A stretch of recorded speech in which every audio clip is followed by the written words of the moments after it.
Hi everybody, welcome to episode 3 of ShreddedGrace. Today we're talking about how there's no crying in baseball and why walking is scary, but you should do it anyway. So first of all, I just want to review, especially for Matt and Marlene, because they are significantly younger than I am. Can't believe we're having to have this conversation. The origination of the phrase, there's no crying in baseball, this is from the movie A League of Their Own. I think that was 1992. Tom Hanks tells one of his players, "There's no crying in baseball." I've always remembered that quote, and I remembered it obviously when I woke up and decided, yeah, there's no crying in baseball, meaning there's no crying in this pursuit of mobility. I want to identify who I'm talking to today. So the question is, will you walk again? And if you have a permanent or degenerative disease and you already know that the answer is no, you will not walk again, I can't speak to that. I just will say that I have major survivor guilt over the fact that I had the opportunity to walk again, and I know others do not, and that I don't know what to do with that. That still breaks my heart. That's like super hardcore, and I have major survivor guilt because I know that it's my privilege to walk. It was never my right. So, yeah, the answer might be no, in which case this video is not for you. However, if the answer to the question, will you walk again, is I don't know, and or yes, the plan is, the people have told me I will walk again, you're going to fall into two categories. Number one is where I am, there's no crying in baseball, and I feel like I might be the only one in that category. But anyway, this video is for everybody else, let's call them, the mobility pursuers.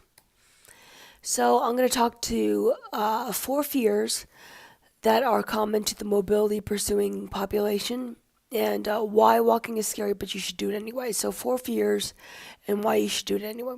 So fear number 1, I might fall. So I'm just going to have to say this, sorry, but it's not that you might fall, you will fall. You are going to fall. Like there's no other way to learn how to walk other than experientially. I know because I checked. Therefore, since you will be falling, it behooves you to know how to fall. I advocate for the break and roll method, and I learned this through a combination of physical therapy and the way I learned how to fall as a little kid in like gymnastics class. So, if you are a mobility pursuer, well, no, I shouldn't make generalizations. What happened to me was I gained a real weird kind of radar awareness for like where the walls were and where the furniture was. Because if you are falling, it would be good if you can kind of break your fall on a wall or a piece of furniture. So that's good. And then once you actually hit the floor, you want to roll like a ball. Draw all your limbs in and roll like a ball. And you would like to resist the temptation to put your hand out. Like there are methods to falling that involve putting a hand out intentionally to absorb the shock, but no, like I don't have motor skills for that. So I'm just saying you want to draw your limbs in because if you instinctively put a limb out, like it might snap. So yeah, we want to avoid that because you already have enough problems. So break and roll. Also, if you are standing and you are near a danger source like a sharp object or a heat source, be aware of that and just, this is that weird kind of like spidey sense sort of thing. I developed that awareness of walls, furniture, and danger sources. So just know what's in your environment, and if you do start falling, remember where the danger is and fall away from it. Okay, fear number 2, I have to trust somebody else. Yeah, so there's no other way, just like the whole learning how to walk without walking thing. There is no other way to do this. Walking is a metaphor for life. You will eventually have to trust somebody else. And I did check this too, like there is no other way. I asked 2 health professionals about like, this idea of trust. Yeah, so there's no other way. You kind of just have to do it. So, this picture is of Andy, who taught me how to walk. He's also known as Andy Frankenstein or PT6 in book 1. And he taught me how to walk, and this picture I think was taken on my first day of outpatient. So this was 2011, And I just had to stand there on that mini tramp, and I was within the railings. And it was time to disembark, and so at that time, poor Andy put his hand out. Like, it's what all physical therapists do. And a lot of other people, like, just instinctively, he put his hand out to help me. But I was like, I do not hold hands with random people. What is wrong with you?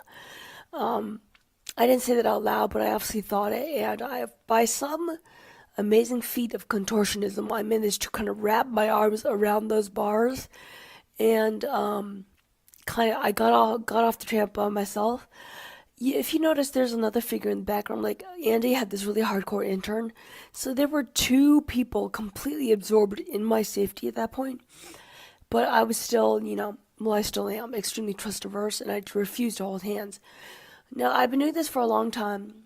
It's been like 6, 7 years, and so today I have learned how to hold hands with people. That's David and that's Randy, but I'm still like, I still laugh because I'm like, wow, I never used to do this in my old life. And we still have words about it, but I know that it's necessary, and so I do it, and I appreciate their help. And the help of all those other random people that, like, at the supermarket or at the store or wherever, they'll hold my hand too. So thanks, everybody. So getting back on track, fear number 2, you have to trust somebody else. This is why you should do it anyway. And here are 2 reasons that will help you work through that problem. Number 1, your pros, the people helping you, are highly incentivized to not let you fall. A physical therapist or other professional like that, like, there are systems in place to be like, it's really bad if you fall, and like, they don't want that to happen. So they are incentivized to not let that happen. So yeah, you can be assured of that. So number 2, at a higher, like, more general level, not everyone out there is going to burn you. That's something, again, that you will have to learn experientially. The only statement that I am willing to verbally commit to, which is funny, I know, don't worry, I'm already in therapy for this, is that you will find people who will not let you fall, even if they are not operating in a professional capacity. So, fear number 3, this will drain my resources, meaning like time, effort, and money. So yeah, this will absolutely drain your resources. It takes a ton of work, a ton of time, and a lot of money. But you should do it anyway, because the percent of mobility, and if you gain the ability to walk and do other stuff, it's going to boost your quality of life. It will boost your earning potential, or at least make it less painful for you to hold down a job in the long term. And it will absolutely increase your bandwidth to deal with life and become a functioning, contributing member of your family and society. So I just got done saying that, yeah, this is going to drain your resources, but I just want to point out that this is like any other thing competing for your family's resources. You are the only one who can prioritize, like, what comes first, second, third. This is stuff like student loans, car loans. Are we gonna take that special vacation next summer?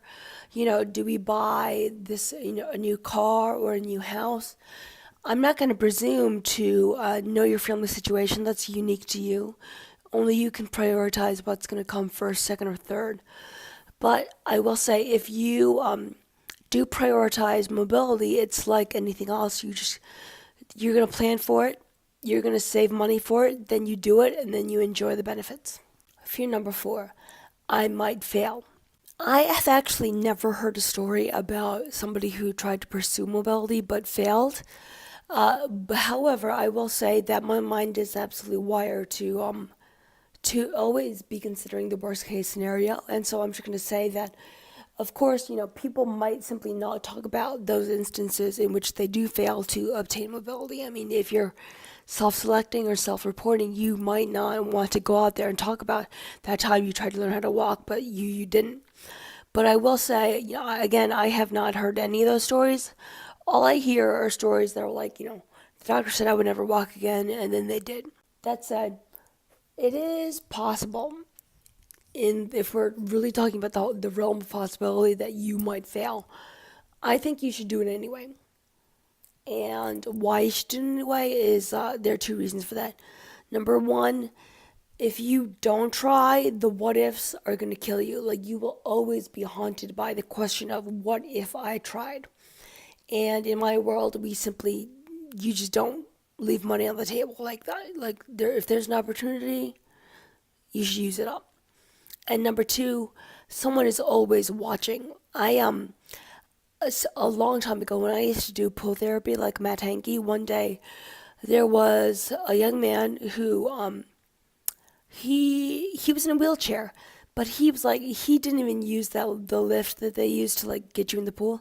He somehow catapulted himself from his wheelchair like down the ladder and into the pool without incident. Like, he had a astonishing upper body strength. I was like, okay, that's good. And so then I got curious, and I asked a really nosy question because his demeanor was really nice. And, we were both in therapy, so we were both obviously survivors. So I said, hey, question, sorry to be nosy, but is the goal for you to walk again? And he said to me, yeah, the goal is for me to walk again. They said I would walk. I was shot in the chest 3 times a couple years ago. And he said to me, I was not living a good life back then. I was doing risky, bad kind of things. But I have a daughter now. I really need to live better for her. So what I really took away from that conversation was that he knew that she was watching, or as she grew up, she would be watching. And even if you don't have kids, I think it's very true that somebody else from your family or friend group will be watching to see how you handle your illness or your injury, and what you do with it what you do with the aftermath. And yeah, it's one thing to survive, and then after the dust settles, you're gonna realize that you're in this for the long haul, and you're gonna have to figure out how to live. So yeah, somebody is always watching, and this is your chance to rise to the occasion. So I just said somebody's always watching. However, the most important reason for you to pursue mobility is that you should do it for yourself. The reasoning that you should do it for yourself, I learned from a survivor friend of mine named Anna. And she, at first she was like, well, I don't know, maybe, is this selfish? And I was like, absolutely not. Yes, you should absolutely. First of all, you should do it for yourself because you're the one who has to live long term in this body. And I'm going to talk about my friend Matt Hankey for a second. My message to Matt from the beginning has been, hey Matt, you're a valuable person. I would really like you to understand that concept. You are a absolutely valuable person, completely independent of any physical achievement you may or may not see in the future. And I absolutely believe that. I do think that regardless of physical achievement, you're a valuable person. So I want to be really clear about that. I am, however, advocating a specific viewpoint, that viewpoint being, if you have the opportunity, you should do it. You should do it for yourself. Now, it is true that if you have a higher level of mobility, you're not going to have to make as many changes changes like installing grab bars or modifying your family routine to your house. But that's not the ultimate goal here. There are workarounds for everything in case you actually do not achieve that higher level of mobility, but the goal is not to not install the grab bars and modify your routine. The goal is to simply find out for yourself so that you are not plagued by the question, what if more had been possible? So please, do that for yourself. The last thing I'm going to say is about timelines. Now, they might give you in the hospital, I was given a timeline for your mobility, you're going to walk by in a few weeks or whatever it is. And when I was given a timeline like that, it was based on a wide sample of the population, and this was not an unreasonable thing to offer me a timeline. It was a timeline based on, a lot of experience. And the problem is, I was later than the timeline. I did not walk by X number of weeks. And when that calendar day passed, I was so heartbroken because I was like, something is wrong with me. I failed, something is wrong, what if I never walk? And I just was so deeply discouraged. In retrospect, I am here to tell you, please do not be discouraged by the timeline. You will walk when you are ready, just like I did. Gains are possible way beyond the timeline that they might give you in the beginning. I mean, like way beyond. Ask me, ask Matt Hankey, go watch the videos, and I have also heard a ton of evidence from other survivors who have seen gains decades after they got surgery or after their brain bled. I mean, these are people who got craniotomies like way back in the day when medicine was very crude and like you had to go back to the back of the hospital to the trailer to get your MRI kind of thing. So that actually gives me a lot of hope that even decades later, these people are still reporting improvement they've seen in the motor skills or whatever it is. So please don't be discouraged if you don't meet the timeline that they give you. Now, I will see you next time, and I'm really looking forward to this one. It's going to be Chapter 4, How to Cultivate Survivor Grit with Matt Hankey.